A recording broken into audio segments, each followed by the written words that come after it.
நமது லகரம் நேயர்கள் அனைவருக்கும் வணக்கம்.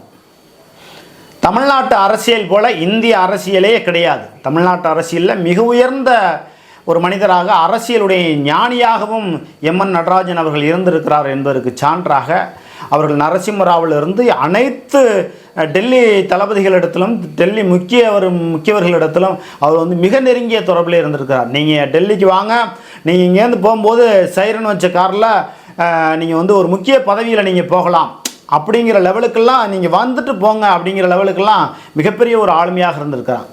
நீங்கள் வாங்க, நீங்கள் தாங்க முதலமைச்சர் அப்படின்னு சொல்லுகிற பொழுது அப்படிலாம் கிடையாது. நான் என்னுடைய மனைவிகிட்ட என்ன சொல்லியிருக்கேன்னா, அம்மையார் சசிகலா அவர்கள்ட்ட என் நடராஜன் அவர்கள் சொன்னது என்னென்னா, நம்மளை நம்பி இருக்கிறவங்களை யாரையாக இருந்தாலும் நம்மளை கரையேற்றணுமே தவிர அவங்கள நம்ம கீழே தள்ளி விட்டுறக்கூடாது.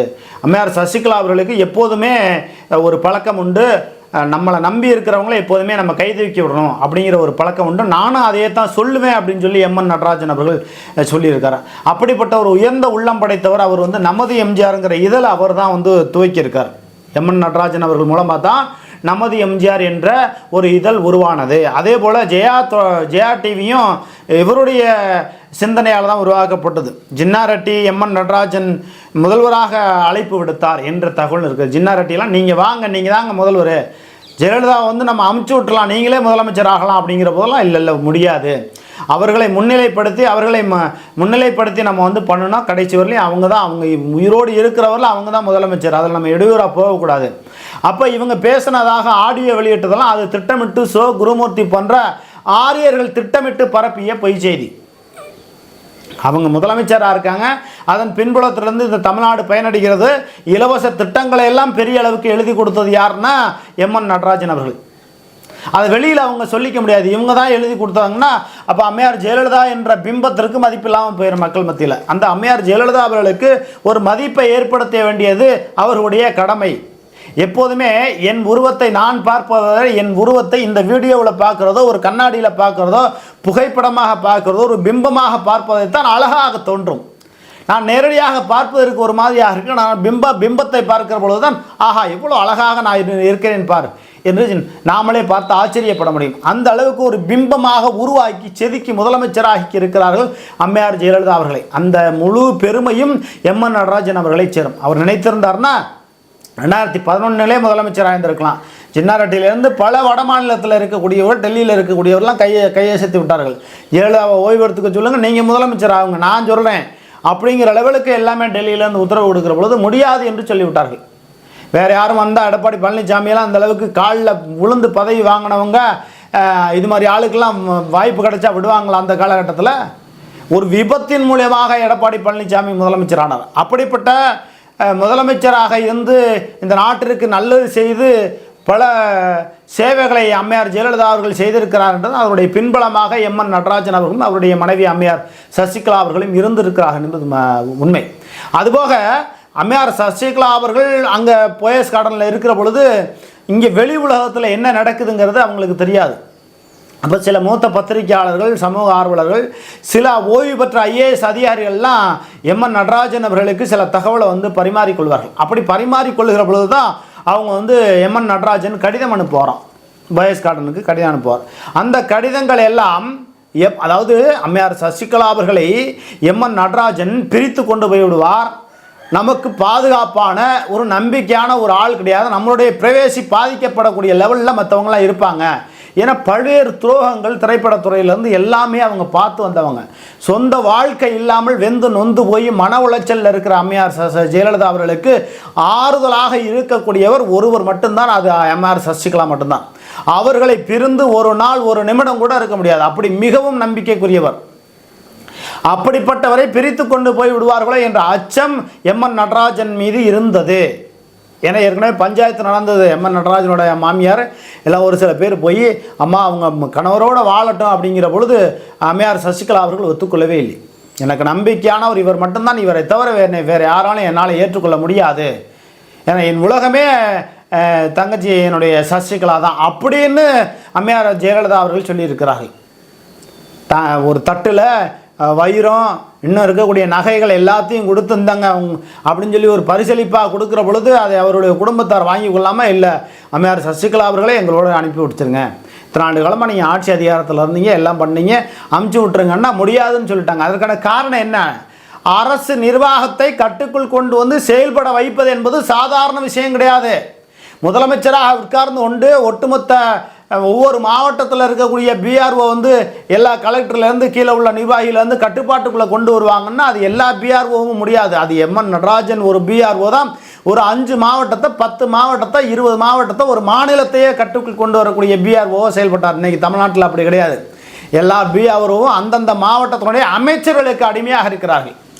திருச்சி மாவட்டத்திலேருந்து பல மாவட்டங்களில் நம்ம பார்க்குறோம். இப்போ இருக்கக்கூடிய பிஆர்ஓலாம் அந்தந்த மாவட்டத்தினுடைய அமைச்சர்களுக்கு அடிமையாக இருக்கிறார்கள். சிவாவோட பேரை போடாத அப்படின்னு சொன்னால் சிவாவோட பேரை போடுறதெல்லாம் அந்த கட்சிக்குள்ளே ஒரு பிரச்சனை.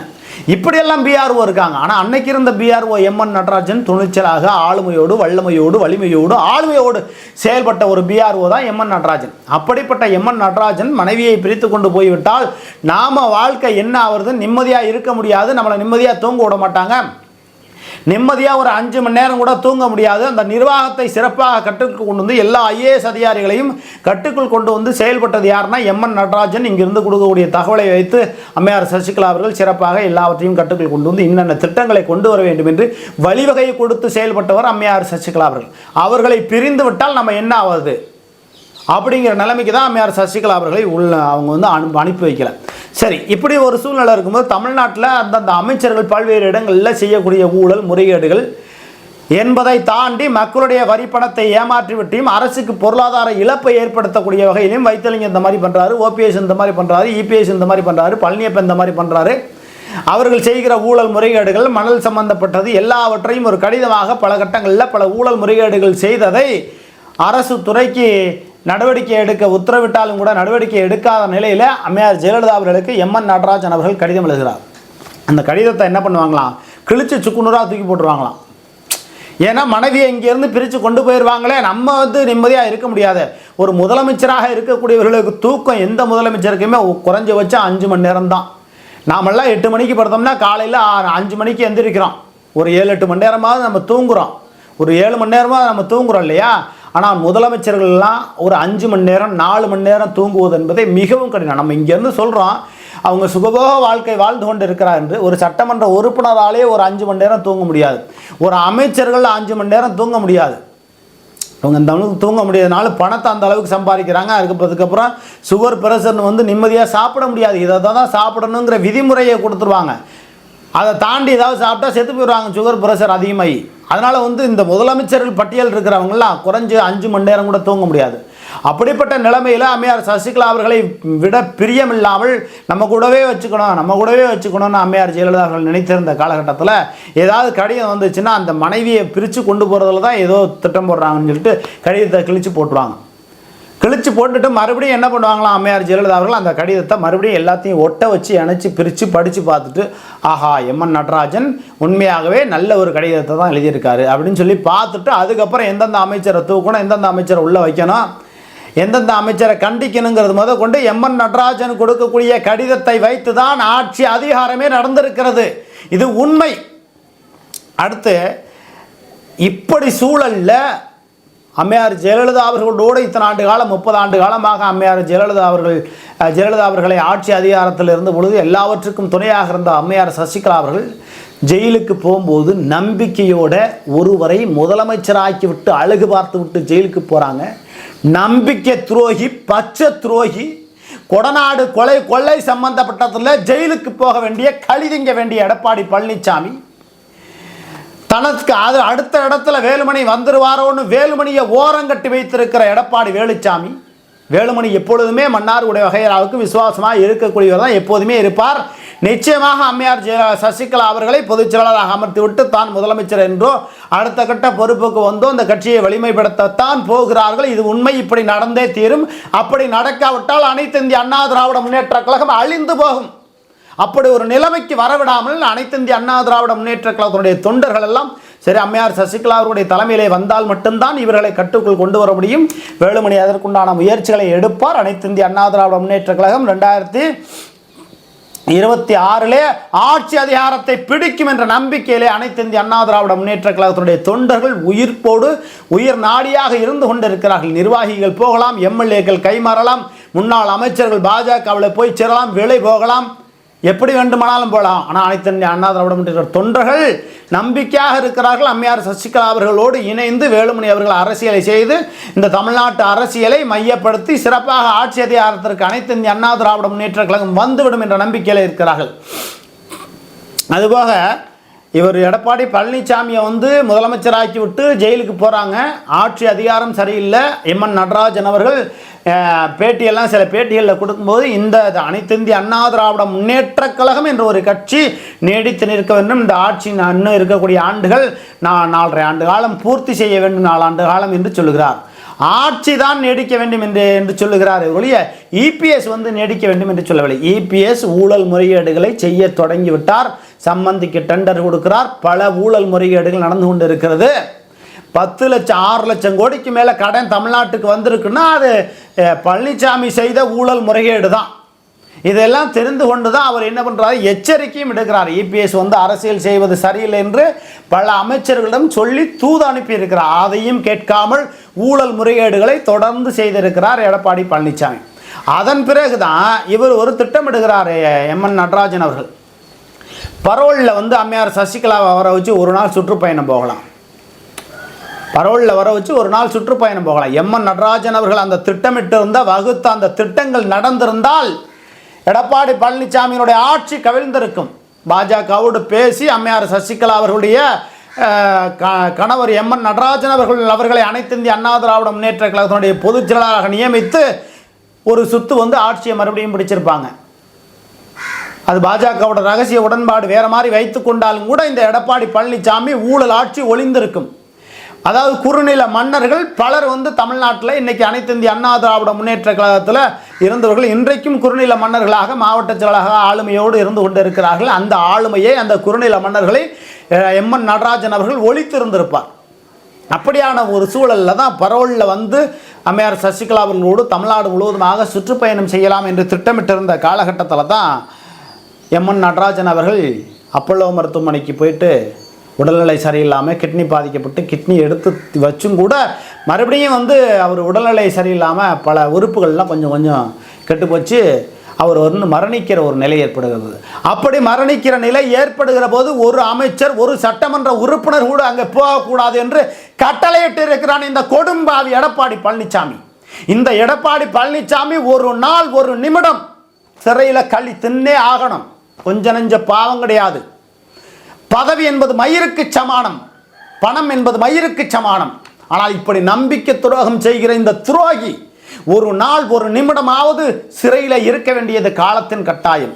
அப்படிப்பட்ட நிலைமைகளை நம்ம தொடர்ந்து செய்தியாக பல்வேறு கட்டங்களில் நம்ம வெளியிடுகிறோம். அந்த வலிமை திவாகர் அவர்களுக்கும் டிடிவி தினகரன் அவர்களுக்கும் பாஸ்கரன் அவர்களுக்கும் வேறு யாருக்குமே எம்என் நடராஜன் அவர்களுக்கு இருந்த வலிமை இந்த யாருக்குமே கிடையாது. அப்படிப்பட்ட மிகப்பெரிய ஆற்றல் கொண்ட எம்என் நடராஜன் அவர்கள் உயிரோடு மட்டும் இருந்திருக்கிற பட்சத்தில் இன்னும் பல்வேறு அரசியல் மாற்றங்கள் நடந்திருக்கும். காலத்தினுடைய கட்டாயம் இந்த தமிழ்நாட்டுக்கு இந்த அளவுக்கு சீரழிவு ஏற்பட வேண்டும் என்பதனால் எம்என் நடராஜன் அவர்கள் இறந்து போயிருக்க கூடும். அவர்கள் மட்டும் உயிரோடு இருந்திருக்கும் பட்சத்தில் அனைத்து இந்திய அண்ணா திராவிட முன்னேற்ற கழகம் இந்நேரம் அம்மையார் சசிகலா அவர்கள் பொதுச் செயலாளராக இருந்திருப்பார். பாஜகவுடைய கூட்டணி வைத்தாலும் கூட 30-35 தொகுதி வெற்றி பெறக்கூடிய வாய்ப்பு இருக்குது. இப்போவும் நம்ம சொல்கிறோம், எம்என் நடராஜன் அவர்கள் சொல்வது போல தெய்வமாக இருந்து கொண்டு இருக்கிறார். அவர் சாதாரண மனிதர் கிடையாதுங்க. அவரை பற்றி இன்னும் வெளி உலகத்திற்கு பல விஷயங்கள் தெரியாமல் போய்விட்டது.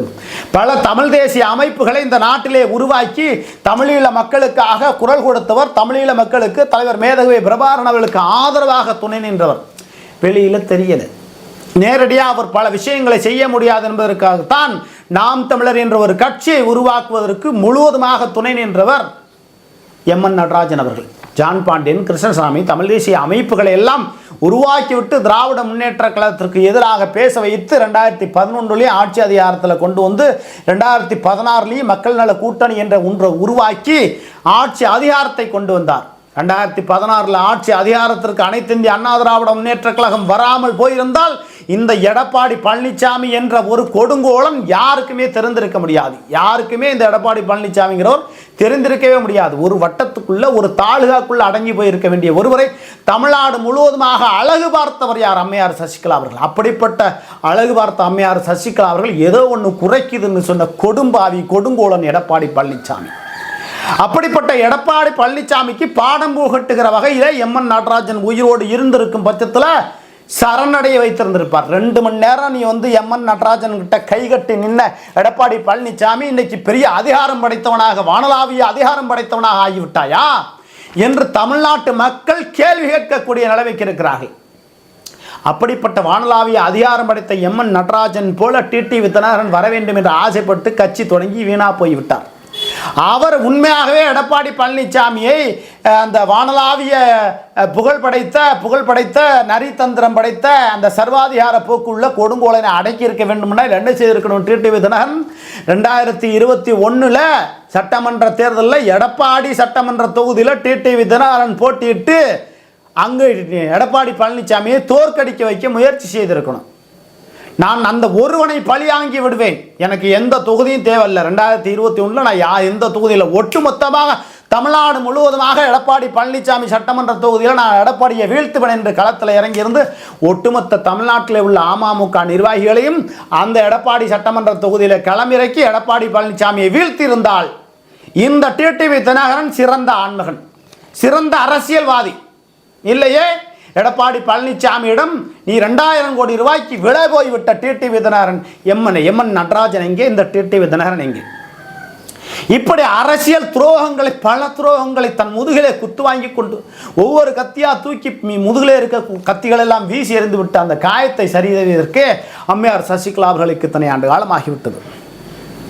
திவாகர் கட்சி தொடங்கி தமிழ்நாடு முழுவதுமாக எடுத்து செல்ல முடியாமல் இருந்தார். டிடிவி தினகரன் கட்சி தொடங்கி தமிழ்நாடு முழுவதுமாக எடுத்து சென்றார். ஆனால் எந்த பயனும் இல்லை. இவர்களோடு இருந்தவர்களெல்லாம் துரோகிகள், சிலிப்பர்ஸ்கள் அங்கே இருக்கிறார்கள் என்று சொன்னால் இங்கே எடப்பாடிக்கு ஆதரவாக இருப்பவர்கள் டிடிவி தினகரனிடத்தில் சிலிப்பர்ஸ்களாக இருந்து கைமாறி பணம் வாங்கி கொண்டு ஓடிவிட்டார்கள். டிடிவி தினகரன் பணம் எடுப்பவர்களையும் துரோகிகளையும் ஆட்டை போடுகிறவர்களையும் கேடிகளையும் தான் நம்புவார். உண்மையான உழைப்பாளர்களை என் போன்றவர்களில் நம்ப மாட்டான். இந்த டிடிவி தினகரனுக்கு பேரவை தொடங்கி 2 ஆண்டு காலம் என் காலத்தை வீணடித்தேன். பதவி என்பது விடுங்க, அது மயிருக்கு சமானம். பணம் என்பதை விடுங்கள், அது மயிருக்கு சமானம். ஆனால் 2 ஆண்டு காலம் என் குடும்பத்தோடு நான் காலம் கழித்திருப்பேன். இப்பொழுது அவர் பதவி கொடுக்காதது எனக்கு மிகப்பெரிய சந்தோஷமாகத்தான் இருக்கிறது. அப்படி பதவி கொடுக்காததுனால தான் இன்னைக்கு அம்மையார் சசிகலா அவர்களுக்கு ஆதரவாக களமிறங்கி பெரிய அளவுக்கு ஒரு புரட்சியாக என்னால் என்ற அளவுக்கு நான் பேசிக்கொண்டிருக்கிறேன். அப்படி பல அமைச்சர்களை உருவாக்கி பல சிரமங்களுக்கு மத்தியிலே பல விஷயங்களை செய்த எம்என் நடராஜன் அவர்களுக்கு இன்னொரு பெரிய இடியாக வந்தது சிதம்பரம். சிதம்பரம் தான் இந்த அம்மையார் சசிகலா அவர்களுக்கு துரோகம் செய்கிற வகையிலும் சோனியா அவர்களுக்கு துரோகம் செய்கிற வகையிலும் பல்வேறு சித்து வேலைகளை செய்திருக்கிறார். இந்த சிதம்பரம் தான் சோனியாவினுடைய குடும்பத்தை காட்டி கொடுத்தவர் என்று தந்தி டிவிக்கு எம்என் நடராஜன் அவர்கள் பேட்டியளித்திருக்கிறார். காட்டி கொடுத்த அந்த சிதம்பரம் அதிலிருந்து தப்பித்து வந்ததுனால தான் இன்னைக்கு உயிரோடு இருக்கார். தான் சம்பாதித்து வைத்த கிட்டத்தட்ட 3 லட்சம் கோடியில் 1 லட்சம் கோடி பாஜகவுக்கு கொடுத்தாரு, பல அமைச்சர்களுக்கு கொடுத்தார் என்று சொல்லப்படுகிறது. சோனியா காந்தி குடும்பத்தை காட்டி கொடுத்தவர் சிதம்பரம் என்று போட்டு உடைக்கிறார் ஊடகத்தின் வாயிலாக எம்என் நடராஜன் அவர்கள். அதாவது 450 கோடி கோவையிலிருந்து வெளியே போகுது, ஒரு கண்டெய்னர் லாரியில் 2-3 லாரியில் போகுது. அப்போ போகிற பொழுது இபிஎஸ் எல்லாம் கூப்பிட்டு விசாரணை செய்கிறார். அம்மையார் ஜெயலலிதா அவர்கள் விசாரணை செய்கிற போது எடப்பாடி பழனிசாமி இந்த நத்தம் விஸ்வநாதன், வைத்தியலிங்கம், ஓபிஎஸ் போன்றவர்களை காட்டி கொடுத்து விட்டு எடப்பாடி பழனிசாமி ஒதுங்கி விடுகிறார். இப்படி இருப்பவரைத்தான் அம்மையார் சசிகலா அவர்கள் முதலமைச்சராக கொண்டு வந்திருக்கிறார் என்பதுதான் வேதனை. 2017 காலகட்டங்களில் அம்மையார் சசிகலா அவர்கள் எடப்பாடி பழனிசாமியை முதலமைச்சராக கொண்டு வந்ததற்கு காரணம் என்ன? எடப்பாடி பழனிசாமி உண்மையாக விசுவாசியாக அம்மையார் ஜெயலலிதா அவர்களுக்கும் சசிகலா அவர்களுக்கும் உண்மையான விசுவாசியாக இருந்தாரா? அவர் ஏற்கனவே வாக்கியா வரப்பு தகராறில் ஈட்டியால குத்தி கொலை பண்ண கொலைகாரன் படுபாவி. இந்த கொடநாடு கொலை வழக்கில் 6 உயிர்களை கொன்றிருக்கிறான் கொடும்பாவி. காலிலே புண்ணு இருக்கிறது என்பதற்காக நான் நீதிமன்றத்திற்கு வர முடியாது என்ற கொடுங்கோலன், சட்டம் எல்லோருக்கும் சமமானது, மாஸ்டர் நீதிமன்றத்துக்கு வந்து போ, உன் அறிக்கையை கொடுத்து விடு என்று சம்மன் அனுப்பியிருக்கிறார்கள் நேர்மையான நீதியரசர்கள். அப்படிப்பட்ட கொடுங்கோலனுக்கு முதலமைச்சர் பதவி கொடுத்தது யார்? அதற்கான காரணம் என்ன? டிடிவி தினகரன் என்ற ஒற்றை நபரால் இந்த தமிழ்நாடு இன்றைக்கு தலைகுனிந்து நிற்கிறது. அனைத்து இந்திய அண்ணா திராவிட முன்னேற்ற கழகத்தினுடைய தொண்டர்கள் தலைகுனிந்து வெட்கப்பட்டு தலைகுனிந்து நிற்கிறார். இப்படிப்பட்ட ஒரு கொலைகாரனை முதலமைச்சராக அம்மையார் சசிகலா அவர்கள் ஆக்கிவிட்டு போயிருக்கிறார்களே, அதற்கு காரணம் டிடிவி தினகரன் 2000 கோடி ரூபாய் எடப்பாடி பழனிசாமியிடம் பணம் வாங்கி கொண்டிருக்கிறார். முதலமைச்சர் பட்டியலில் செந்தில் பாலாஜி, ரங்கசாமி, நத்தம் விஸ்வநாதன் இவருடைய பெயர் தான் இருக்குது. ஏன் எடப்பாடி பழனிசாமியுடைய பெயர் ஒரு இடைச்சொருளாக வர வேண்டிய அவசியம் என்ன? டிடிவி தினகரன் பண பஞ்சத்தில் இருக்கிறான். பழைய கஞ்சி தின்னுட்டு, வெங்காயத்தை தின்னுட்டு, பச்சை மிளகாய் தின்னுட்டு இருந்திருக்கிறான். பசி, பண பசி என்பதை விட அடுத்த வேளை சோற்றுக்கு வக்கற்ற நிலையில் இருந்த எடப்பாடி பழனிசாமி அவர் ஏழ்மையாக இருந்தவரா அவரை முதலமைச்சராக கொண்டு வருவதற்கு, அதே போல பழைய சோறும் வெங்காயமும் பச்சை மிளகாய் தின்னுட்டு அடுத்த வேளை சோத்துக்கு வழி இல்லாமல் இருந்த டிடிவி தினகரன் 2000 கோடி ரூபாய் எடப்பாடி பழனிசாமி கிட்ட வாங்கிக்கிட்டு தான் எடப்பாடி பழனிசாமி பெயரை இடைச்சொருகளாக டாக்டர் வெங்கடேஷ் டிடிவி தினகரன் எழுதி கொடுத்து அவரை முதலமைச்சராக கொண்டு வருகிறார். திவாகரன் எல்லாம் எவ்வளவோ சொல்லியும் கேட்கவில்லை. எத்தனையோ பேர் சொல்லி கேட்கவில்லை. டிடிவி தினகரன் என்ற ஒரு மந்திர சொல். என்றைக்குமே மந்திரம் என்பது ஒரு மனத்திரம், தந்திரம் என்பது ஒரு தரித்திரம் என்பதெல்லாம் புரிந்து கொள்ளாமல் திறத்தால் உருவாவது தந்திரம். தந்திர மந்திரம் டிடிவி தினகரன். அப்படிப்பட்ட அந்த தந்திர மந்திரத்தில் மயங்கி தன்னுடைய உறவினர் தானே நம்பிதானே இருந்தோம். நமக்கு துரோகம் செய்ய போகிறாரா என்பதை ஒரு கடுகளவு கூட சந்தேகப்படாமல் டிடிவி தினகரன் என்ற ஒற்றை நபர் பேச்சை கேட்டுக்கொண்டு அந்த கொடுங்கோலன் எடப்பாடி பழனிசாமியை முதலமைச்சராக்கி விட்டு அழகு பார்த்து விட்டு போன அம்மையார் சசிகலா அவர்களுக்கு எண்ணற்ற துரோகங்களை நடந்ததை எதிர்த்து குரல் கொடுத்து பேசாமல் எடப்பாடி பழனிசாமி 1% கூட பழி வாங்காமல் அரசியல் செய்து கொண்டு 2019 1500 கோடி ரூபா அம்மையார் சசிகலா அவர்கள் மூலியமாக வாங்கி 300 கோடி செலவுப்பட்டு மீதி 1500 கோடி ரூபா ஆட்டையே போட்ட மிக தந்திரவாதி டிடிவி தினகரன் என்று அமமுகவில் இருக்கக்கூடிய மாநில நிர்வாகிகளே நமக்கு ஃபோன் பண்ணி சொல்கிறாங்க.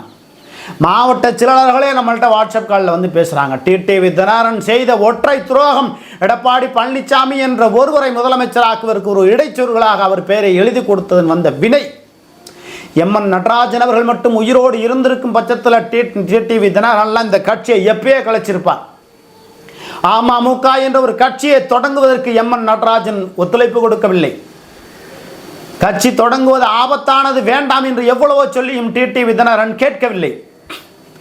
தனக்கு மக்கள் செல்வாக்கு இருக்கிறது, நம்ம கோலச்சி விடலாம், ஆளுமையாக வந்து விடலாம் என்று கங்கணம் கட்டி கொண்டு திருச்சியில் இருக்கக்கூடிய மனோகரன் எல்லாம் கொரோனா போன்றவர்கள் 40 கோடி ரூபா இவர் தேர்தலில் மட்டும் கொள்ளையடிச்சது பத்தாது 40 கோடி ரூபா கணக்கு காக்காமையும் அமமுக பொருளாளராக இருந்து அப்படியே போய் இந்த கொடுங்கோலன் எடப்பாடி பழனிசாமியிடம் தஞ்சமடைந்து விட்டார்.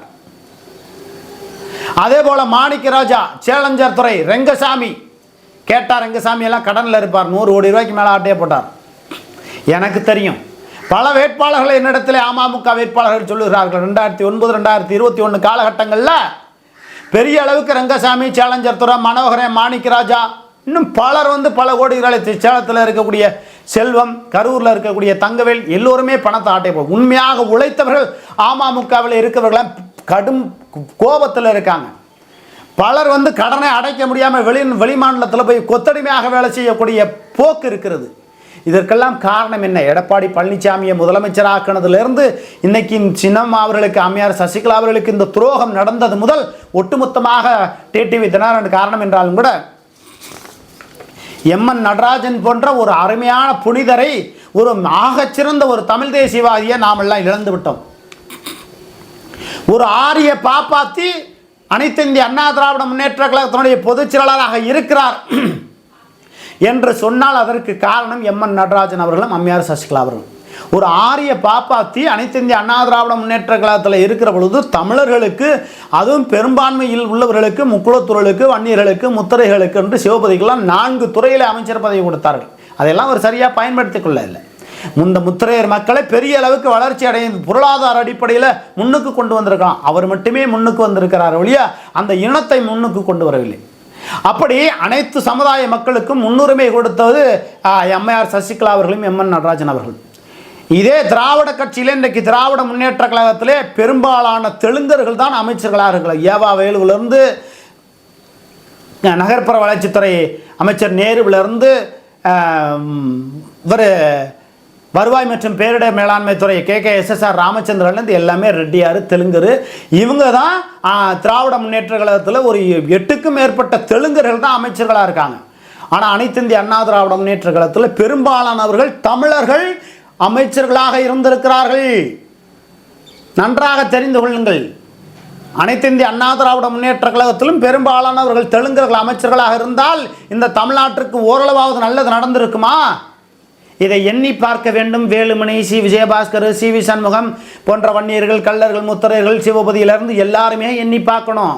எம்என் நடராஜன், அம்மையார் சசிகலா அவர்கள் இல்லாமல் அனைத்து இந்திய அண்ணா திராவிட முன்னேற்ற கழகத்துக்குள்ளே நீங்கள் போய் அமைச்சர் வந்து சிவபதி வாங்கிட முடியுமா? வேலுமணி வாங்கிட முடியுமா? சி விஜயபாஸ்கர் 2 முறை சுகாதாரத்துறை அமைச்சராக நீங்கள் இருந்திருக்க முடியுமா?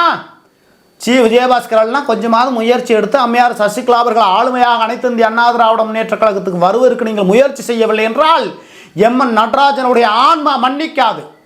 தயவு செய்து அனைத்து இந்திய அண்ணா திராவிட முன்னேற்ற கழகத்தை சார்ந்தவர்கள் இதை கவனத்தில் கொண்டு எடப்பாடி பழனிசாமி என்ற கொடுங்கோலனை கொடையாடு கொள்ளை வழக்கில் ஜெயிலில் தூக்கி போட்டு இந்த தமிழ்நாடு அரசு நடவடிக்கை எடுக்க தவறும் பட்சத்தில் மக்கள் மன்றத்தில் அவர்களும் தோற்பார்கள்.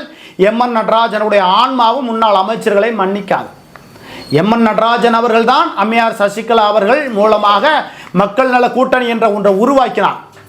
ஆகையினாலே இந்த தமிழ்நாட்டு மக்கள் உன்னிப்பாக கவனித்து வருகிற நாடாளுமன்றத்தில் சமமான ஒரு வெற்றி வாய்ப்பினை கொடுக்க வேண்டும். அதுபோக தமிழ்நாட்டில் இருக்கக்கூடிய முன்னாள் அமைச்சர்கள் எல்லாம் நீங்கள் ஜெயிலுக்கு போகாமல் இருக்கணும்னா எம்என் நடராஜன் அவர்களுக்கு முக்கியத்துவம் கொடுத்து அவருடைய ஆன்மாவுக்கு முக்கியம் கொடுத்து அம்மையார் சசிகலா அவர்களை அனைத்து இந்திய அண்ணா திராவிட முன்னேற்ற கழகத்தினுடைய பொதுச் செயலாளராக அமர்த்த வேண்டியது நமது கடமை என்று உணர்ந்து நீங்கள் செயல்படாவிட்டால் பல பாவத்திற்கு நீங்கள் ஆளாவீர்கள். இதன் மூலமாக நான் சொல்லிக்கொள்ள விரும்புவது நன்றி மறவாமல் இருங்கள் என்பதைத்தான் இந்த செய்தியின் வாயிலாக தெரிவித்துக் கொள்கிறோம். நன்றி, வணக்கம்.